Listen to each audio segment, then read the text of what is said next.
Hello, and welcome to Read Along with Grandma Sherry. Thank you so much for joining me. Today I'm going to read for you a story called Not Norman, a Goldfish story. It's written by Kelly Bennet and illustrated by Noah Z. Jones. You will notice that I have a bit of a cold today, so my voice sounds a little funny. Don't worry about that. I have a nice cup of tea, and I'm going to read this story just for you. When I got Norman, I didn't want to keep him. I wanted a different kind of pet, not Norman. I wanted a pet who could run and catch, or one who could climb trees and chase strings, a soft, furry pet to sleep on my bed at night. Not Norman. All Norman does is swim around and around and around and around and around and around and around and around. This is it, Norman, I decided. I'm trading you for a good pet. Norman doesn't move. Not even a fin twitches. How can I trade him like this? No one will want a sorry-looking fish in a gunky bowl. When I drop Norman into his nice clean bowl, he starts dipping and flipping, flapping his wings around. He looks so goofy I have to laugh. Don't think that just because you made me laugh I'm going to keep you, I tell him. Tomorrow, you're out of here. Norman blows a stream of bubbles. The next day, I take Norman to school with me. If I talk him up real good during show and tell, maybe someone will want him. On the way there, we see my friend Austin. Austin has a real cool dog and 7 puppies. Want to swap one of your pups for Norman? I ask. Who's Norman? Asks Austin. My goldfish, I say.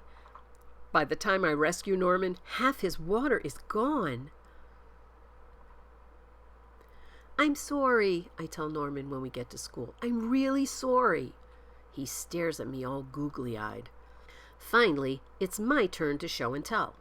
Just as I start to talk about Goldfish, Emily shouts, "Jenny's gone! Who let my snake loose?" Does anyone hear the story of how I got Norman? Does anyone even ask to hold his bowl? No. They're all jumping and screaming and chasing the snake. Not Norman. He's looking right at me. Thanks for listening, I tell him. That afternoon, we go to my music lesson. As soon as it's over, I am taking Norman back to the pet store.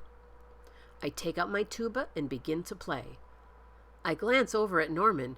He's swaying back and forth. Glue, glue, glue, glug, he mouths. Look, Norman's singing, I say. Pay attention, snaps Maestro, and try to play the proper notes. Maestro makes me stay for extra practice. By the time my lesson is over, it's too late to go to the pet store.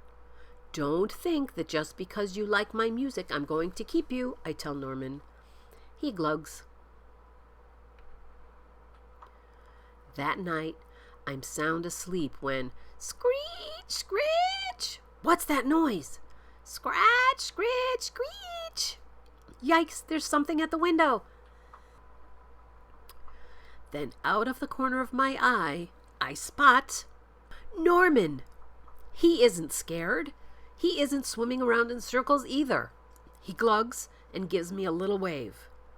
I'm not alone. Together, Norman and I slide up the curtains. It was just a broken tree branch. Thanks for watching out for me, Norman. On Saturday, I take Norman to the pet store, just like I said I would. I look at the cats and dogs and snakes and birds.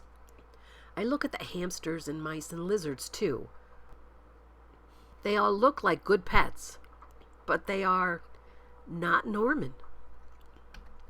When I got Norman, I wasn't sure I wanted to keep him. But now, if I could pick any pet in the whole world, I wouldn't trade him. Not Norman.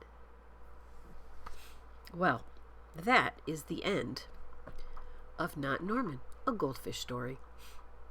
Thank you so much for reading along with me today. I am going to have some more tea, and I hope you have a wonderful rest of your day. Goodbye.